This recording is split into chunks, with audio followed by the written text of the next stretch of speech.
Assalamualaikum warahmatullahi wabarakatuh. Waalaikumsalam warahmatullahi wabarakatuh.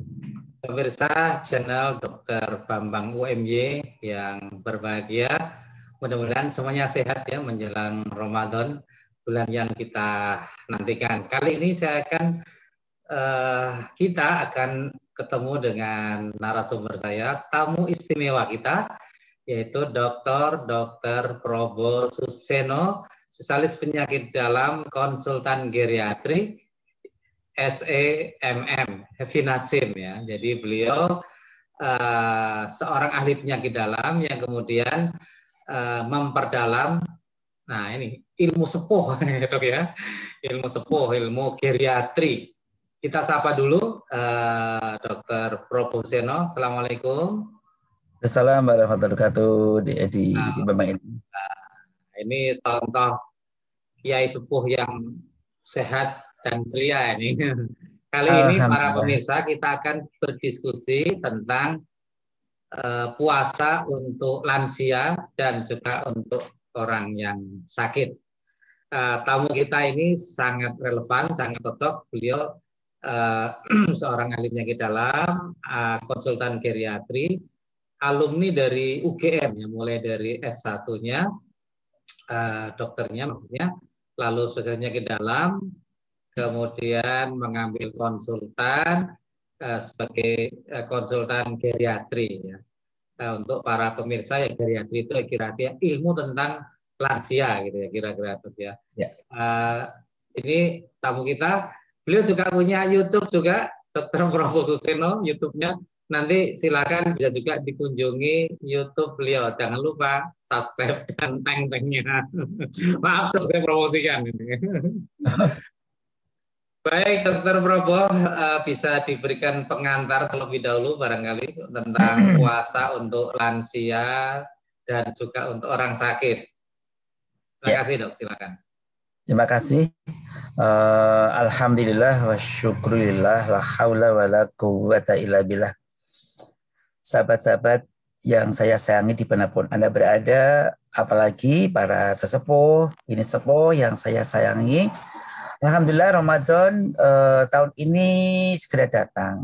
Nah, Ramadan pada usia lanjut merupakan masa-masa yang istimewa. Mengapa istimewa? Karena merupakan waktu yang sangat indah yang pasti akan digunakan secara efisien efektif untuk beramal sebanyak-banyaknya sebagai bekal menghadap Allah Ta'ala.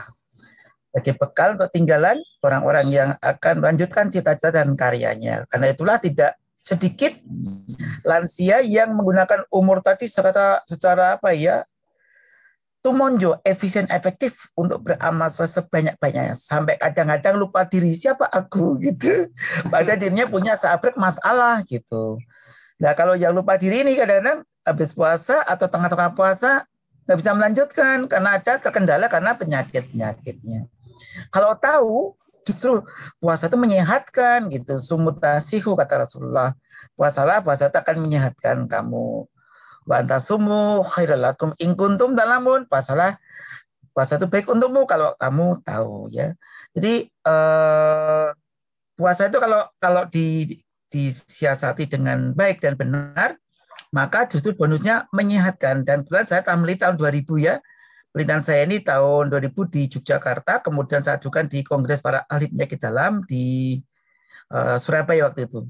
Nah, dan sekalian yang saya hormati, nah lansia ini usia 60 tahun ke atas biasanya memiliki beberapa penyakit yang disandangnya, namanya multipatologis atau multimorbiditas. Dalam satu tubuh memiliki mungkin 3, 4, 5, 6, 7, 8, 9, 10, 11, 12 penyakit dalam satu tubuhnya berbarengan. Dan ini menimbulkan kesulitan kalau memakan obat, diet ini, diet itu, dan seterusnya. Tetapi puasa ini, penelitian kami dan penelitian orang-orang sebelum kami, yang para ahli penyakit dalam dan ahli lain, ternyata sudah dilakukan gitu pada lansia ya. Nah sekarang gimana puasa yang menyehatkan itu? Puasa menyehatkan pada lansia itu puasa yang dengan cerdas. Makanya imanan wahtisaban dengan iman dan perhitungan yang tajam, kepandaian dan ilmu, maka dapat bonus-bonus. Selain ampunan, dapat bonus kebahagiaan surga. Tidak hanya akhirat, tapi surga dunia. Nah, bonusnya apa? Banyak sekali. Di antaranya meningkatkan perbaikan fungsi ginjal. Ini penelitian Dr. Hari Cahyo ya dari Jakarta, dibimbing oleh Profesor Ati dan Dr. Puji Raharjo. Ternyata puasa itu memperbaiki fungsi ginjal. Dan saya mendapatkan hal yang sama pada orang-orang Jogja. Jadi puasa itu justru pra puasa urium kreatin kita amati puasa ke-7 hari pertama, 7 hari kedua, 7 hari ketiga, 7 hari keempat, ternyata dan pasca Ramadan ada perbaikan fungsi ginjalnya. Tidak hanya itu, juga ada perbaikan tekanan darahnya. Jadi puasa itu bersifat normalizer, menormalkan tensi tinggi, turun, mendekati normal ya rendah, naik mendekati normal. Aneh ini. Dan aneh karena tekanan darah itu di faktornya banyak banget, tidak hanya faktor nutrisi, tapi juga faktor-faktor psikologis yang mengaruhi denyut jantung dan lebarnya dari pembuluh darah. Ya, denyut jantung yang berubah, denyut jantung yang denyutnya jadi baik, maka akan menurunkan tekanan darah. Kemudian relaksasi menyebabkan turunnya tekanan darah. Selain faktor asupan waktu Ramadan, asupannya atau makan yang di dahar itu, diminum itu berkurang, terutama yang mengandung natrium atau sodium. Nah, itu. Kemudian ada lagi keuntungan yang lain orang berpuasa pada usia tua yang diteliti loh ya, itu perbaikan berat badan. Ya. Kemudian apa lagi? Tidak hanya itu, kalau dari non lansia banyak sekali perbaikannya. Tentu saja lemak yang ada di liver, misalnya fatty liver, dengan puasa terbakar, dimobilisasi jadi energi. Jadi ada perbaikan fungsi organ-organ dalamnya. Tidak hanya itu, terjadi peremajaan sel-sel di seluruh tubuh, namanya rejuvenisasi. Bahkan penelitian dari Jepang ada autopagi. Autopagi suatu supaya membersihkan, menyingkirkan dari tubuh ini hal-hal yang tidak berguna, dibuang sehingga tubuhnya di-fresh kembali. Dan kami mendapatkan tensi ini pasca berat badan itu lebih bagus. Ya. Lebih bagus pra Ramadan dengan selama Ramadan dan pasca Ramadan lebih bagus yang pasca Ramadan. Sehingga dikatakan puasa ini bermakna untuk memperbaiki tekanan darah, berat badan, bahkan fungsi organ, terutama yang tadi Dr. Cahyo adalah fungsi ginjal. Nah, dan masih banyak manfaatnya. Ya, saya nggak sebutkan ya. Ada sekitar 30-an ya manfaat. Tapi yang diteliti itu belum sebanyak yang saya sampaikan. Beberapa laporan kasus-kasus. Nah, sekarang gimana puasa akan mendapatkan manfaat yang banyak? Itu kan fisik. Bagian psikologis, lebih tenang, damai, dan Ramadan itu masa-masa menabung amal karena Allah melipat gandakan pahalanya. Sehingga kalau nggak dilakoni dengan efisien efektif pasti gelo banget gitu ya. Nah, mumpung Ramadan, beramal yang banyak, tapi ingat, supaya sehat, ibadah maksimal, 1, minumlah yang cukup. Kuncinya minum. Bukan makan yang cukup, tapi minumlah yang cukup. Nah, karena banyak lansia yang berat badannya agak overweight ya, sehingga dengan puasa itu justru membakar lemak yang ada dalam tubuhnya. Tapi minum itu penting. Minum itu nggak tergantikan dengan makanan, harus minum. Minum itu cukup, apakah makanan yang mengandung air seperti semangka, pepaya, jeruk, waloh, melon, silakan. Tapi yang mengandung air cukup. Nah, air itu digunakan menjaga metabolisme tubuh, membuang limbah, dan darah tetap encer. Kalau darah turun kental, yang ditakutkan adalah apa? Terjadi peningkatan viskositas, kekentalan darahnya mudah kena penyakit jantung, stroke, atau sumbatan jalan darah dimanapun. Ya. Nah, karena itu minum yang cukup. Minum cukup, apalagi yang punya riwayat batu ginjal, batu kandung kencing, maka harus ada kristal kencing, maka harus minum yang cukup. Minum cukup. Minumnya bisa buat model do re mi fa sol. Do re mi fa sol la si do. Bangun tidur satu gelas do. Nanti sebelum sahur nanti bangun kan adzan subuh. Bangun tidur langsung minum 1 gelas dulu. Hangat, lebih seger ya. Kemudian nanti mau pas sahur 1 gelas lagi. Nanti sambil gerak-gerak, sambil zikir. Nah, mau imsak minum lagi 1 gelas mie ya. Nah, lebih bagus apakah diatur kalau ibu-ibu, bapak-bapak, para sepuh ini beser, ya minumnya jangan banyak banget karena pasti nanti pas subuh masih kepoyok-poyok ya. Nah, kemudian nanti yang penting pas bukanya segera minum air jernih, manis boleh. Nah, begitu minum jarah kemudian tercukupi asupan cairan cukup. Nah, pakai bergula bagus, gula buah lebih bagus dibanding gula pasir atau gula batu. Itu masuk terus air jernih yang banyak ya. Air jernih yang banyak. Manisnya dikit aja, manisnya yang banyak. Kemudian nanti sholat silahkan makan. Yang penting minumnya dulu. Nanti tambah. Begitu minum 1 gelas atau 2 gelas. Tadi kan mie ya. Tambah 2 gelas jadi sol ya. Kemudian tambah lagi nanti habis makan munjuk lagi atau apakah cola atau stop. Nah, dihitung itu berapa gelas. Lah, nanti dihitung jumlahnya berapa gelas itu tergantung berat badannya masing-masing. Yang jelas minum itu yang bagus adalah 30 cc. Kalikan berat badannya masing-masing ya. Itu minimal ya. Bagi orang yang gagal ginjal, gagal jantung harus hati-hati. Ya, gagal jantung artinya bengkak jantung, sesek, masuk angin sering banget, dan kalau basare bantalnya 2 atau 3 itu berarti ada kelemahan jantung, biasa ada cairan di dalam paru-paru. Nah, itu yang pertama minumnya. Nanti habis tarawih minum lagi, mau tidur minum lagi, biar kencing. Bangun kencing malah aneh. Nanti bisa tahajud, bisa ngaji. Karena doa Allah tuh turun di 1/3 malam terakhir sehingga bisa maksimal amaliyahnya. Itu minum ya. Yang kedua tentang makan. Makanlah makanan yang awet kenyangnya. Dokter di Bambang Edi ini jagoan diet ya. Tentang yang bersifat indeks glikemiknya rendah ya. Indeks glikemiknya itu daya ungkitnya menaikkan gula pelan, dan itu biasanya punya sifat kekenyangannya lebih lama. Laparnya lebih jarang, lebih tertahan agak lama karena gulanya menaikkan gula pelan-pelan sehingga kadar gula itu steady-nya bagus gitu ya. Ini yang penting ya. Misalnya nggak bisa makan banyak, ya boleh yang high kalori boleh pada waktu sahur. Saya nggak bisa makan banyak, bisa minum 2 gelas, 3 gelas, bagus. Ya makan apa? Boleh telur ceplok 1, telur rebus juga bagus. Ya, jadi jangan takut-takut banget karena kalau hanya telur rebus 1 saja, kalorinya, kolesterolnya, proteinnya juga nggak banyak. Tapi paling nggak kemasukan bahan-bahan tertentu yang mencukupi proteinnya. Tapi yang penting minumnya. Nah, ditambah dengan misalnya buah, potong sepotong dan sebagainya. Diusahakan. Nah, atau nguyup sayur, jipang, terong bagus ya. Sambil diit sekalian boleh ya.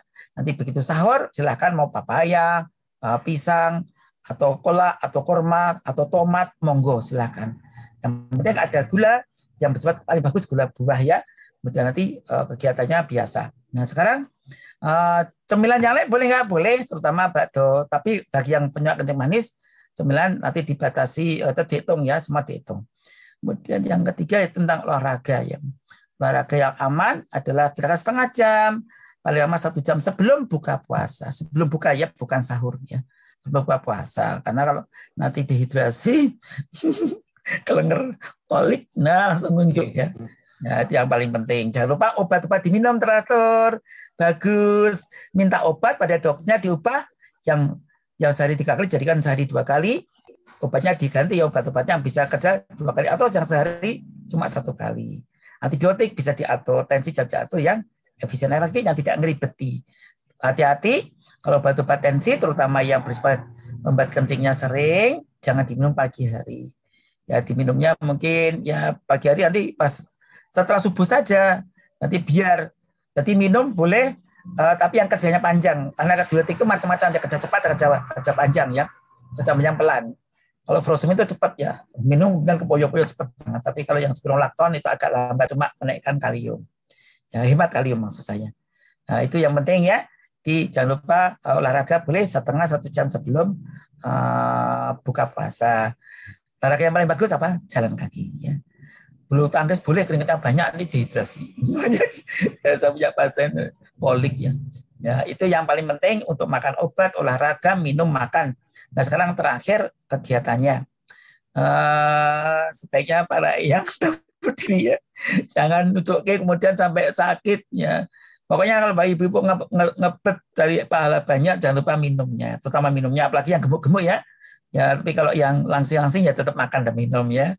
Tapi kalau yang gemuk-gemuk bolehlah minum, makannya dikurangi, tapi yang minumnya cukup banyak ya. Karena itu penting untuk membuang limbah dari pembakaran lemak atau semacamnya yang ada dalam tubuh yang merupakan cadangan yang mungkin akan dibakar, yang merupakan sumber energi benda-benda ketonnya. Nah, itu ya, mungkin yang penting banyak berdoa dikit, tentu saja. Usahakan bangunnya sebelum adzan subuh, sehingga itu mustajabnya doa ya. Mustajabnya doa, dan usahakan cari masjid yang aman ya. Jadi aman yang masjid, bukan yang terkenal, yang penting aman, jangan sampai kesambar kendaraan ya. Karena pada waktu ini kadang-kadang maaf ya, pagi hari kendaraannya bisa ramai-ramai. Hati-hati, banyak hati-hati saja. Demikian di Bambang Edi UMY. Mungkin salah sekilas ya. Kepanjangan ya.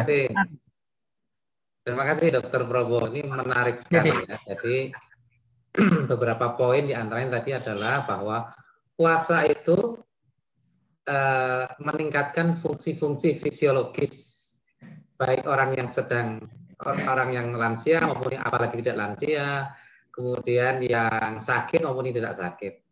Yang kedua, poin penting juga adalah pada kebanyakan kasus penyakit ternyata puasa juga aman untuk dilaksanakan. Nah, yang ketiga syaratnya adalah cerdas dalam berpuasa tadi ya, pintar dalam berpuasa, yaitu memperhatikan aspek-aspeknya, aspek kesehatan ya. Selain tentu kalau disunahkan kan barokahnya bersahur dok ya, ada puasa bersahur. Jadi tetap ada baiknya mengusahakan untuk sahur. Kalau istilah Nabi kan bersahurlah walaupun dengan seteguk air. Nah tadi Dokter Borbo sudah mengingatkan jangan sampai dehidrasi.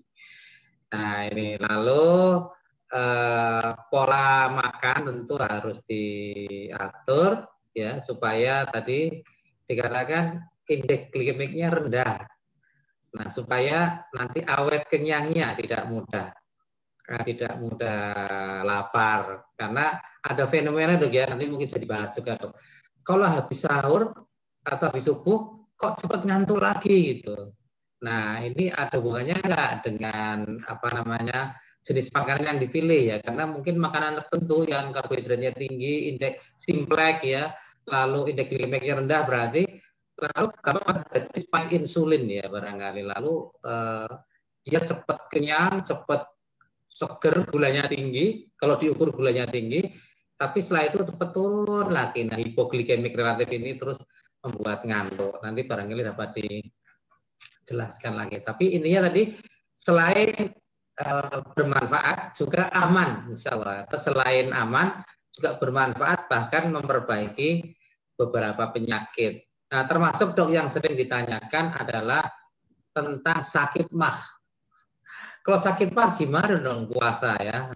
Kan katanya sakit mah itu makannya sedikit-sedikit tapi sering sehingga lambung tidak pernah kosong.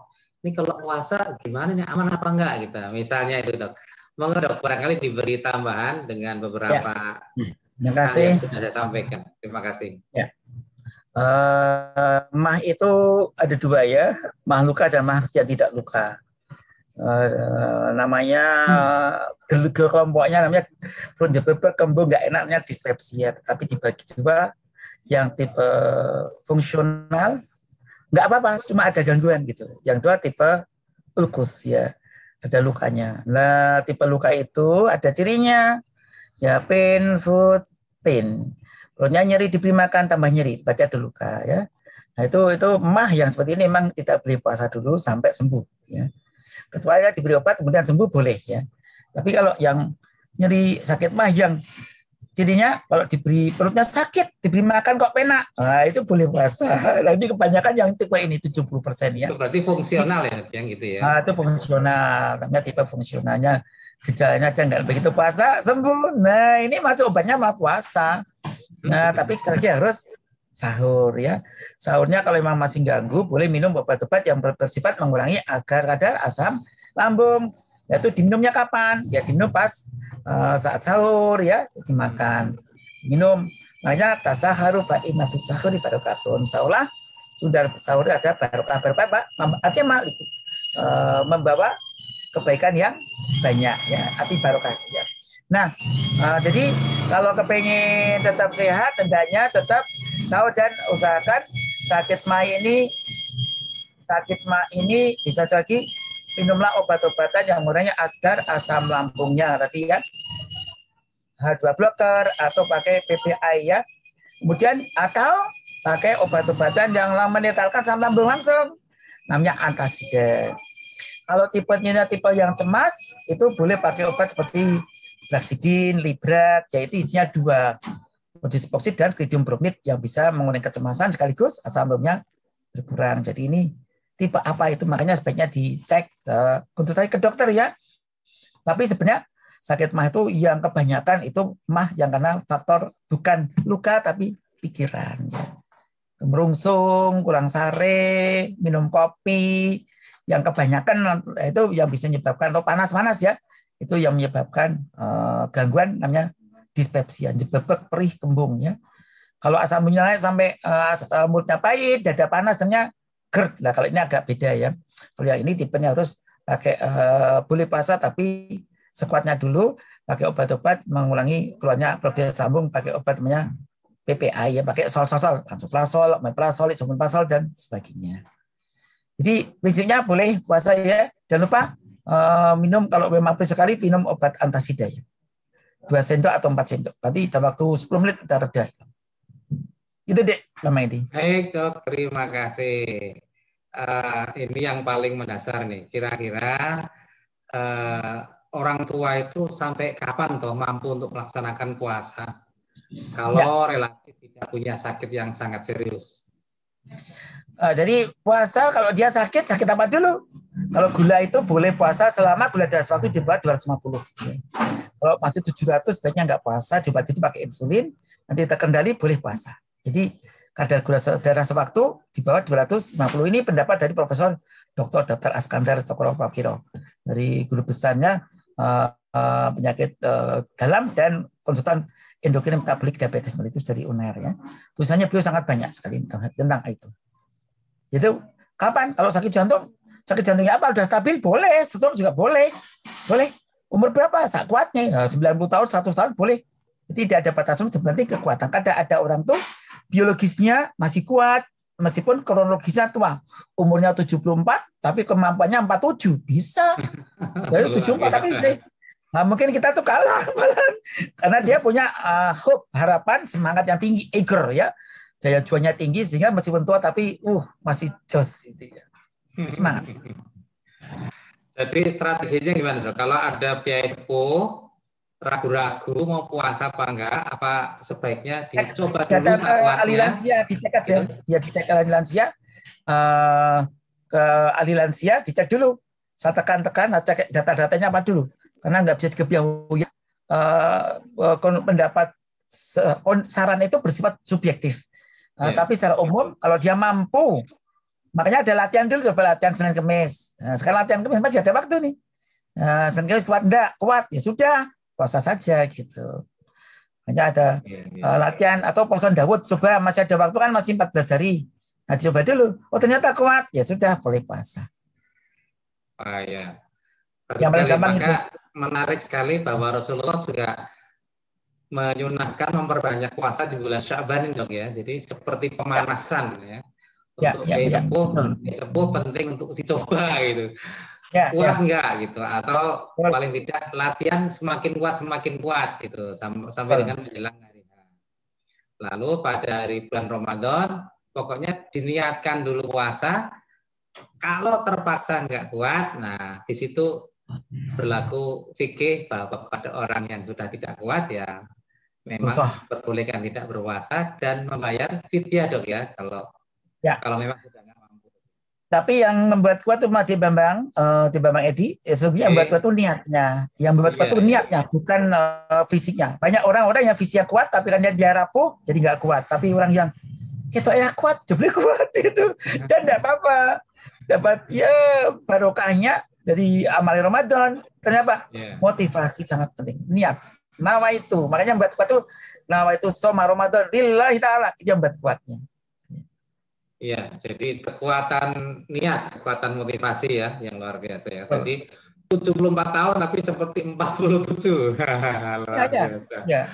Usia 85 kembali ke menu puasa ya. Tadi dikatakan sebaiknya yang indeks glikemiknya rendah. Barangkali dapat diberikan contoh, dokter, karena setahu saya kalau nasi putih itu kan indeks glikemiknya tinggi ya.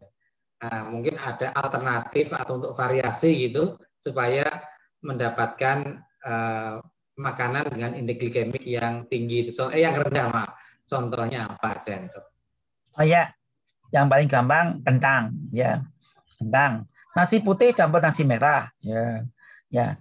Jadi dicampur saja, ya, telo ditambah dengan nasi, ya. Jadi beri kombinasi, tidak harus murni nasi putih. Nasi putih dan nasi merah itu beda, ya. Jadi nasi putih itu kalau kalorinya hampir sama, bedanya cuma indeks glikemiknya. Jadi ya rasa kekenyangannya menaikkan kadar gulanya itu lebih pelan ya, dan rasa kenyangnya lebih lama. Apalagi nasi hitam lebih rendah lagi. Kemudian kentang juga sama. Pada jumlah yang sama, kentang itu juga tapi jangan digoreng ya, digodok, direbus saja. Jadi nyemian. Kentang 1 on sama dengan nasi setengah on. Jadi kentang itu kadar gula dalam satuan 100 gram ya, 1 onnya itu separuhnya nasi. Itu bisa dipakai sebagai, atau sayur-sayuran. Sayur dianggap sebagai semacam diabaikan. Hanya biasanya 25 kalori per kilogram per 100 gram. Misalnya terong, jipang itu kenyang, mengenyangkan. Kenyang itu teorinya kan ada 2 kan. Kenyang itu karena teregangnya lambung, yang kedua kenyang itu karena tercukupnya kadar gula dalam darahnya. Nah, 2 teori ini cuma benar. Karena ada orang tuh meskipun dia makan kurma, makan madu 4 sendok kan 200 kalori, tapi tetap ngeleh. Ada juga mangan terong, jipang, kemudian kentang, ya, kemudian nasi merah, dikit aja berdedek, jebebek lah, kenyang lama. Ya, kenyangnya lama. Jadi teori kenyang itu teregangnya lambung atau kadar gula dalam darah sudah rendah. Nah, tapi yang jelas kalau pengen sarapan yang menaikkannya kenyangnya lama. Atau yang lainnya boleh dengan cara dibuat, kalau Bapak Ibu yang badannya normal ya, tidak obes, boleh yang mengandung lemak. Jadi nggak usah takut lemak ya, karena akan dibakar ya. Jadi kalau orang tuh makan, nanti makan tadi masuk dalam lambung, dalam usus diurai. Lemak tadi diurai kan ada lipase, dari enzim diempedu, ada protein, kemudian pepsin dan sebagainya akan hancur, diserap oleh tubuh. Nanti energi yang kelebihan tadi, lemak, gula itu masih simpan dalam liver, namanya glikogen hati. Kemudian disebar ke tubuh. Jadi glikogen di otot ya. Nanti kelebihannya disimpan dalam lemak-lemak di jaringan dengan longgar. Jadi gemuk di sininya dan sebagainya. Nah, yang dipakai pada 7 jam pertama itu glikogen di hati dan di otot. Sampai 13 jam biasanya akan dibakar yang hati habis, maka otot makanya badannya enak sedikit gitu. Nah, tapi nanti akan hilang sendiri.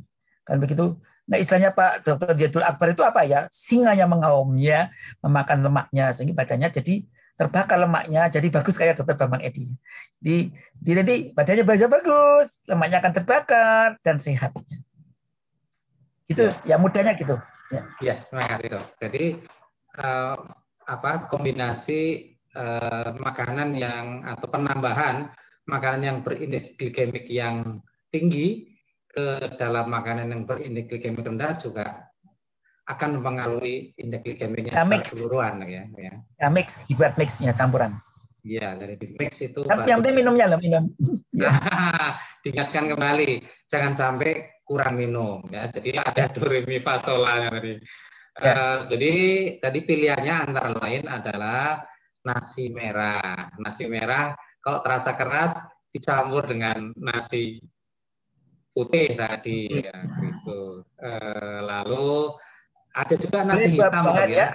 Ada juga nasi hitam dok ya. Yang hitam tuh wah lebih kenyangnya lama banget itu. Lebih lama. Itu bisa jadi pilihan juga bagi yang, dan justru tidak sekeras nasi merah, seingat saya. Ya, nasi merah punya kelebihannya, yaitu berdedek, tapi dia mesti minta sayur. Nah, sayurnya itu antioksidan. Berarti malah bagus kan jadi minum nggak dok? Ya, seger kan lodeh. Lodeh itu lengkap sekali. Ada antioksidannya, ada lemaknya, proteinnya, ada zat-zat yang menjadi kopennya kalau dia pakai sapi kan. Dia lengkap sekali. Maka lodeh itu sangat bagus. Sangat bagus. Ada lagi istilah beras coklat dok ya? Ya, ada istilah beras coklat itu ada itu. Ya. Lalu tadi kentang ya, kentang yang dikukus atau direbus, tapi sebaiknya caranya harus dengan kulitnya ini. Jadi jangan dikupas dulu. Jadi nanti ketika mau dimakan baru dibuka, termasuk dipanggang. Kita sering melihat di restoran ada menu ini menarik ini, apa namanya, tomat panggang isi telur atau isi daging cincang atau telur, itu ada juga dong. Itu berarti untuk sahur juga satu inspirasi yang bagus kita ambil dari menu resto ini dong. Ya, yang penting ribet enggak itu aja. Lancar kan Pak ribet ya. Misalnya pakai mie instan juga boleh, nggak apa-apa. Mie instan tapi jangan banyak-banyak. Jadi mie instannya menunya jangan banyak-banyak. Jadi mie instan dikombinasi dengan gitu ya, banyak sayurnya. Ya, nanti nggak masalah. Karena mie instan kan memang sedianya gampang. Lah bumbunya yang dipisah, bikin bumbu sendiri aja gitu.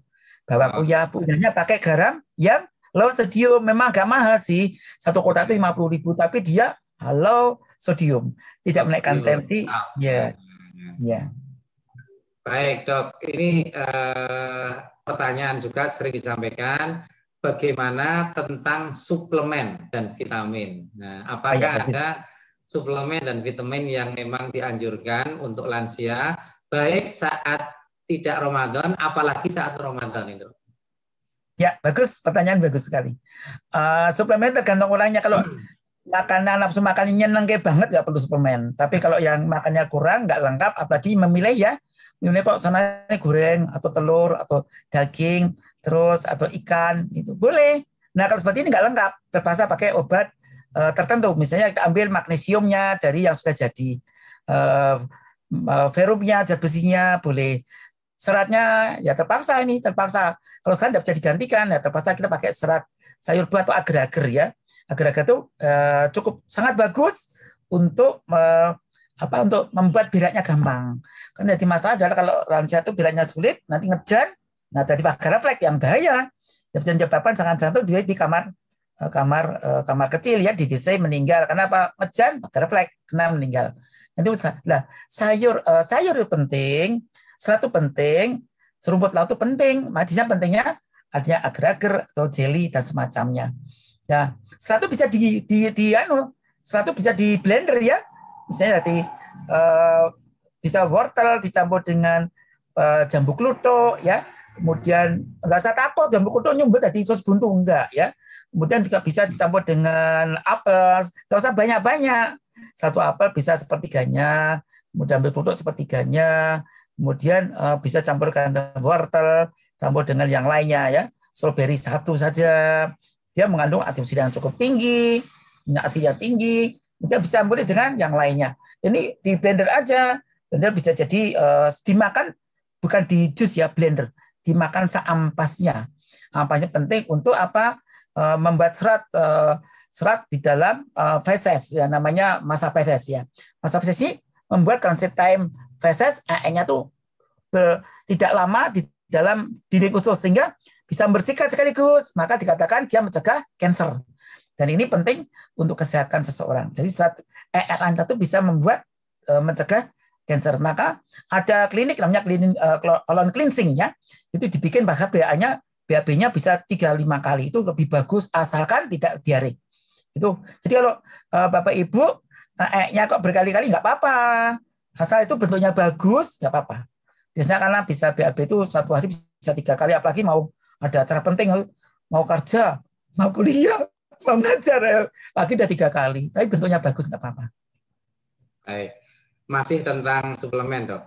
Apakah atau bagaimanakah data tentang defisiensi atau kekurangan zinc dan vitamin D pada lansia ini di Indonesia banyak nggak, dok?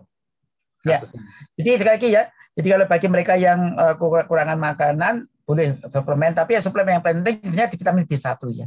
Di vitamin B1 itu atau tiamin itu membantu metabolisme atau katalisator pembakaran dari karbohidrat.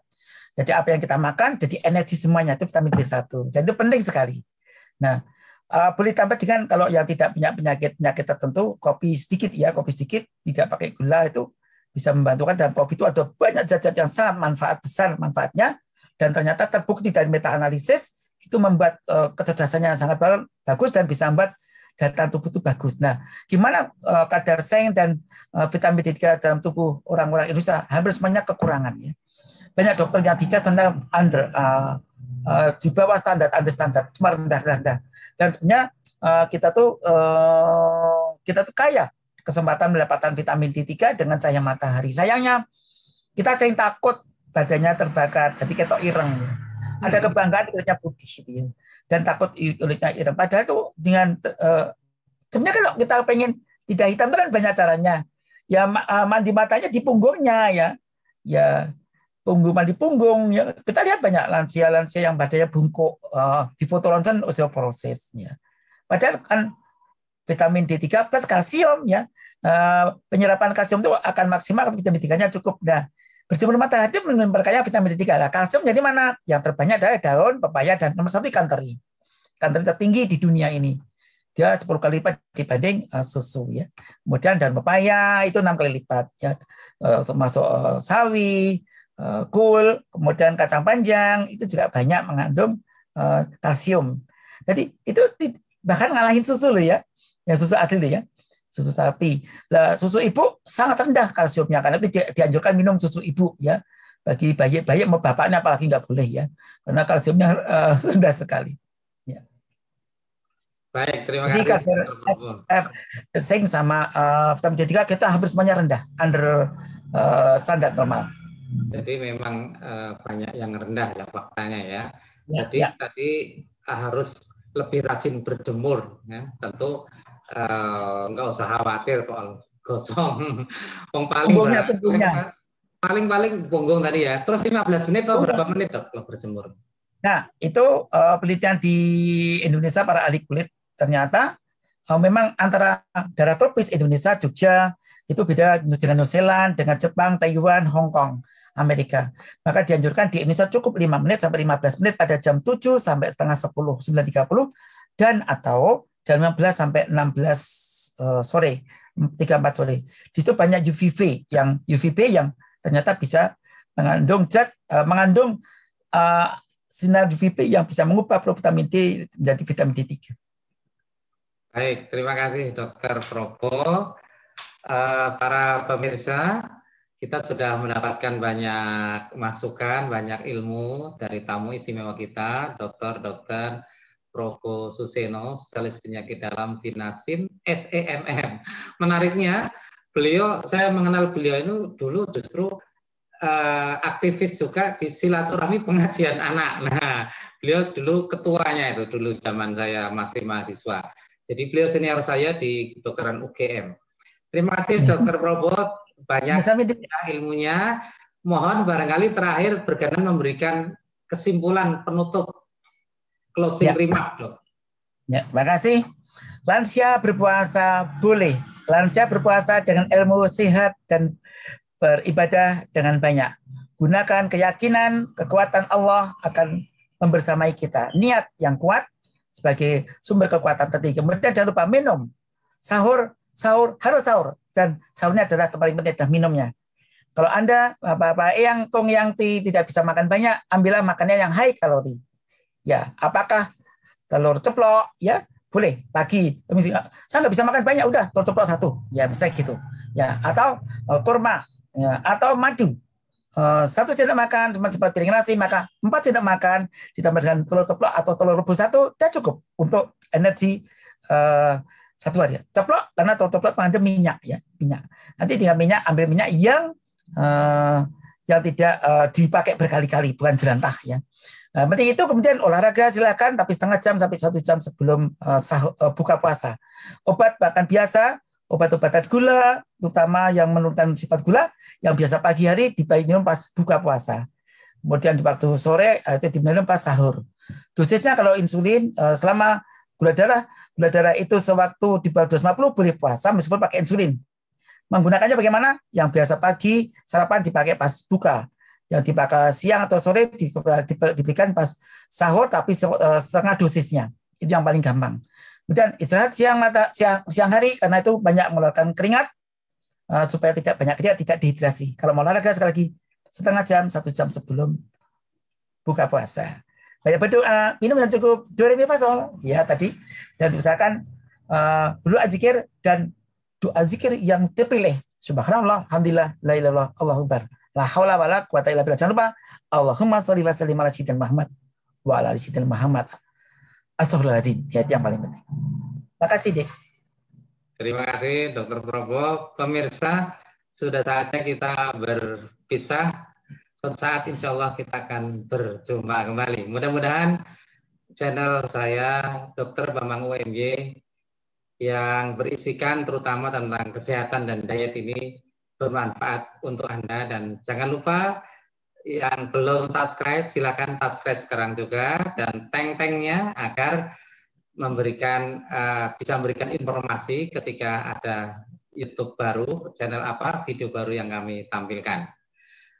Dr. Probo juga punya YouTube, nanti silakan dikunjungi Dr. Probo Suseno ya, Dr. Probo Suseno. Jadi mari kita semangat berbagi ya, berbagi ilmu, berbagi semangat, motivasi, insya Allah akan bernilai ibadah untuk kita semua. Semakin sehat dan siap menjelang Ramadan, insya Allah. Terima kasih Dr. Probo. Kita tutup dengan doa penutup majelis. Subhanakallahumma wa bihamdika asyhadu an la ilaha illa anta astaghfiruka wa atubu ilaik. Assalamualaikum warahmatullahi wabarakatuh.